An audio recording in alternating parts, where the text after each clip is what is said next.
everybody and welcome back to my channel, or if you're new here, hi, my name is Anna, and as you can tell by the sound of my voice, I am sick, okay? I have been sick since Friday, but I do feel a lot better, and honestly, it was very strange because usually when I get sick, I do get sick for about like a week or at least 4 days, but I started feeling symptoms on Friday. You know, my nose was starting to get cloggy, and then Saturday, it was the worst day. I had body pain and everything, but then Sunday, I was actually better. I don't know what happened, but as you can tell, my nose is still a little bit clogged, but I do feel 100% better.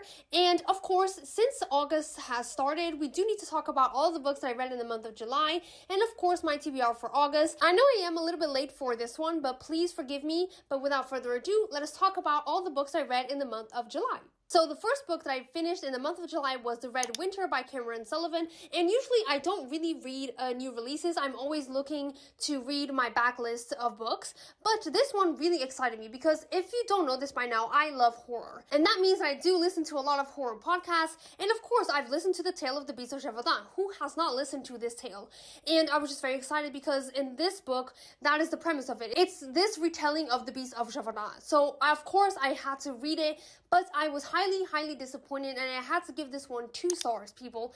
2 freaking stars. I am actually really sad, and the reason for that is because I was expecting something completely different. This, to me, is not a retelling of the Beast of Jasad. The author just decided to pick up this tale and do whatever he wanted to it, and there were a lot of elements to this story that I was not expecting. So, for example, when it comes to the world building, I wasn't expecting to have alchemists or demons, other creatures, angels, just this sort of thing, and I don't know, it didn't really bother me. It doesn't bother me, but I also wasn't expecting that. I was expecting us to be so much more focused on the village of Javada and trying to find out who the beast was going to be, but that is not what I got at all. I just had this sort of idea that we were going to have some sort of mystery. We were going to try and find out who the beast of Javada was, because of course, this author decided to follow the route of the beast being a werewolf, which is fine by me, because I love that theory. I love the theory of it being a werewolf or just a really big wolf. To me, either way, it would have been fine, but I was expecting some sort of mystery, and I was also expecting to spend a lot more time in the village of Javada,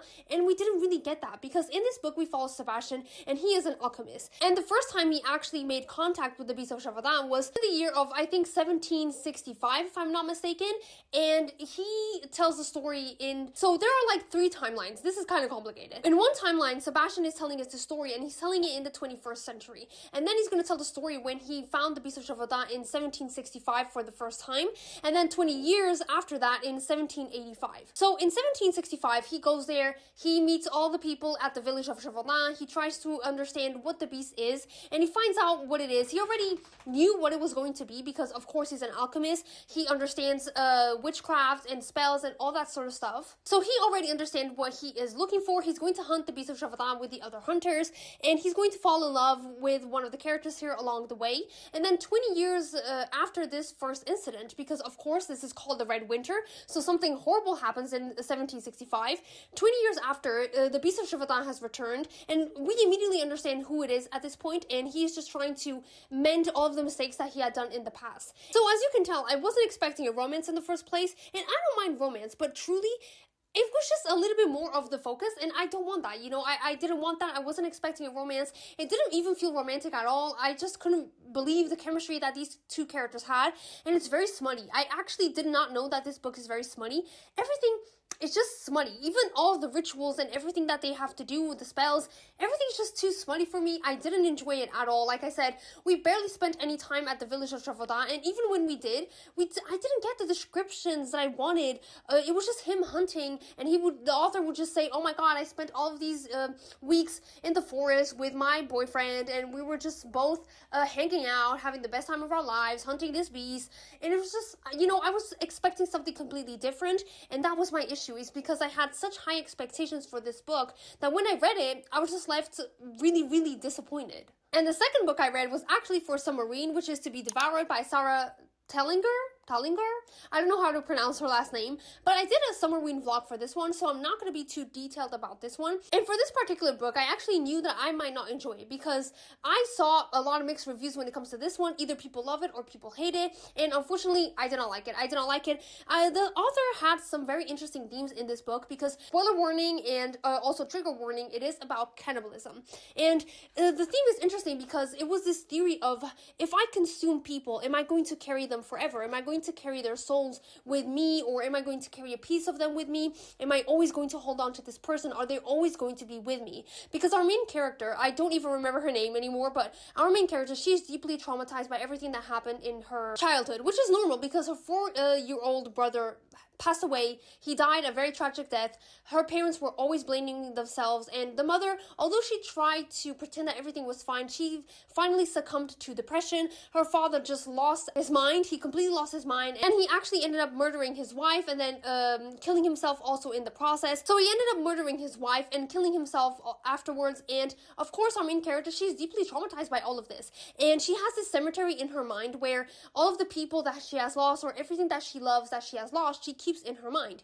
But she is always wondering, can I actually keep these people forever if I consume them? So it is an interesting topic, and it is something for debate at least, but I didn't really get that. The author doesn't really debate. She doesn't create a space to have this conversation or to share arguments. Everything is just shock value. I feel like everything that this main character did was just to shock you and to be gory and disgusting, and you would feel creeped out, and you would have all of these chills down your spine, and I don't like that. I don't like when authors write very graphic scenes just for the sake of it, and that is exactly what I felt like with this book, unfortunately. I was of the opinion of Emma from the channel Emmy Reads. She also did not like it. She also felt like it was very performative, and I really do feel that way as well, which is so unfortunate because I had fun reading during Summerween because it's still a spooky book, and it was winter, so I really loved those vibes, but I was expecting something just a little bit more introspective because it is also a short story. It's just a very short book. I think it's less than 100 pages, so I was also expecting to focus more on the theme than exactly on the gore and just the description of everything. But yeah, unfortunately, this one is not for me. I gave it 1 star. And finally, another book that I finished in the month of July was The Plagued Sea by Kim Bo-young. I don't know if that's how you pronounce it. I'm so sorry.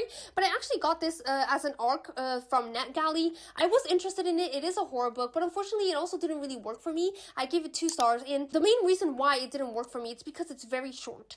And because it is short, I was expecting so much more of an atmospheric read, but that was not the case. Because in this book, we follow this young woman, and she is with her niece. They are going to this village, and unfortunately, a very big tragic event happens at this village. I think there was an earthquake and then a tsunami, and this village has to be on complete lockdown, and it has been on lockdown for 3 consecutive years because of a mysterious disease that just apparently showed up after this earthquake and the tsunami. They believe the disease was kind of buried beneath the ocean, and it came up because of the tsunami. And this disease, it doesn't kill people by any means, but it transforms them into this fish-like creature. It just deforms their entire body, and of course they have been on lockdown for 3 years, and I was expecting a lot more of a catastrophic event in this village, or I'm looking for the word, apocalypse, there we go, just more of an apocalyptic event. But that's not what you feel like, when you're inside a village for 3 years and you haven't seen anybody else because you're on lockdown. That entire village is on lockdown. I was expecting it to be a lot more dire, the situation a lot more dire, everyone to be in such a panic, but that wasn't the case. Like I said, it wasn't very much of an atmospheric read. I was expecting that. I was expecting to find people just being desperate and doing horrible things. We did have some desperation here and there with some people who are sick escaping quarantine because, of course, when you're in this village and you're in lockdown, it's the own citizens that have to keep themselves safe because not everybody is infected. So they keep the infected inside their house, and the citizens have to make sure they are locked down.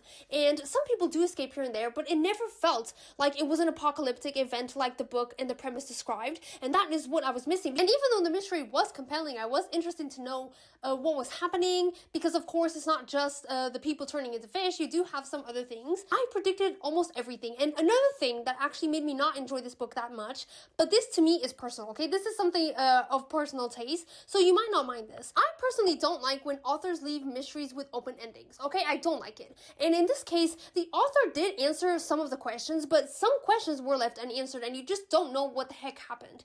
And I don't like that. I really do not like that. And another case where this happened was with Uzumaki by Junji Ito. The only reason why that manga to me is not 5 stars is because Junji Ito never explained what the heck happened in that village. He never gave a reason to why they were just being cursed by spirals. And in this case, in A Plate C, it's exactly the same thing. You just never really have a reason for certain questions. You just don't have answers, and I don't like that. I really do not like that. I'm the type of person that when it comes to horror, I just love why everything is happening. How can we defeat this thing, or how can we solve this problem? That is something that I really, really do enjoy. So please take this criticism with a grain of salt, because like I said, this is just personal taste. So if you don't mind that, and if you do enjoy open endings, then I would actually recommend this one. And these were all of the books I read in the month of July. As you can tell, I didn't really read that much, but that is because I have been reading 2 classics, people. 2 classics. So I am still reading The Divine Comedy by Dante Alighieri, and I'm going to carry this one for my August TBR. So this will be the first book.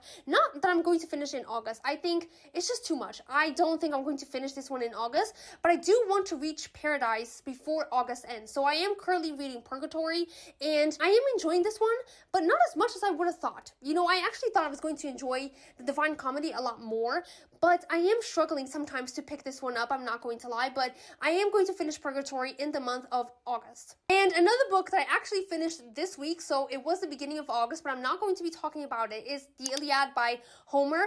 And of course, this behemoth of a book took most of my time during July. That is why I didn't read as many books. And honestly, reading The Iliad and The Divine Comedy, wow, I was dying, okay?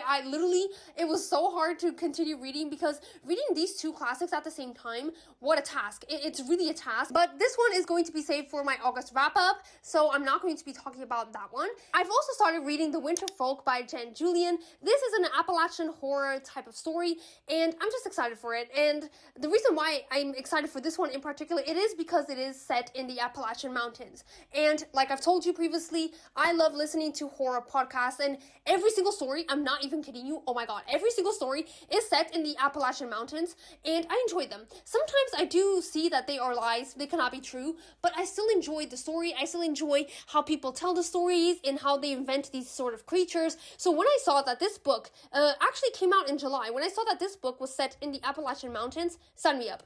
Sign me up. I don't need anything else. And it has deers, creepy deers. Sign me up. I don't need anything else. So I have started reading this one last night. I am 15% through, and I am enjoying it. It is creepy. It's wintry. It's weird. And honestly, so far, it's giving what I want. I don't expect it to be something amazing. I don't expect it to be life-changing, but I just want to be entertained, and I want to read a story about the Appalachian Mountains. So it is safe to say that I'm very excited to read The Winter Folk by Jen Julian. And lastly, for the month of August, I also want to read the Jasad Heir. Now, if you don't know, on my Instagram, I'm currently filming a fantasy favorites where I read fantasy books from other bookstagrammers, their favorite books. And this time, Koamor Nana, she recommended to me the Jasad Heir. She loves astrology, and I know she does because she keeps yapping about it on TikTok, which I love seeing. I love seeing when people are so passionate about books, and she absolutely loves astrology. And I immediately knew when I texted her, I thought she was actually going to give me a list of books, but she didn't even give me a list. She said Jasad Heir, and that is the only one I'm recommending to you. So that is what I'm going to be reading. And I don't have a lot of expectations for this one.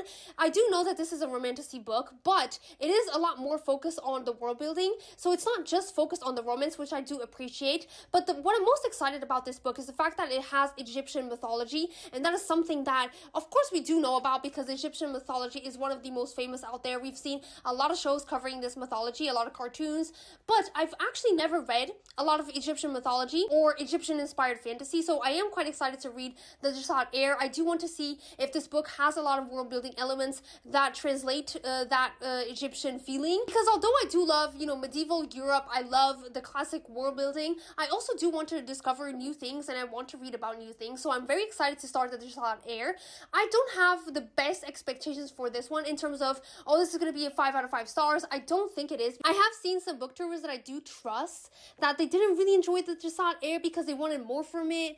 Or I think one of the criticisms that I saw was the fact that the author did a lot of telling but not a lot of showing, and she didn't explain some parts of the world building that much because she was paying attention to the characters and their relationship. So I don't know what it's going to be. I'm not expecting it to be a 5 stars by any means, but I do want to enjoy it, you know, and I am going with the expectation of I do want to enjoy the world building, the Egyptian of it all, and if I don't end up loving the book and if I end up giving it, you know, a 3-star, then it is what it is. So I'm not going to be overly upset or disappointed that I didn't love this book, which is already a great start. I do have my expectations set to the right standard in my opinion. So these are all the books I'm going to be reading for the month of August. I know they're not a lot, so I am going to be finishing Purgatory from the Divine Comedy by Dante Alighieri. That is all I want, is just to finish Purgatory. And then in September, I am going to finish the entirety of this book, Reading Paradise.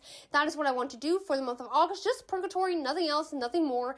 And then I'm also going to be finishing The Winter Folk by Jen Julian, and I also do want to read the Jasad Heir.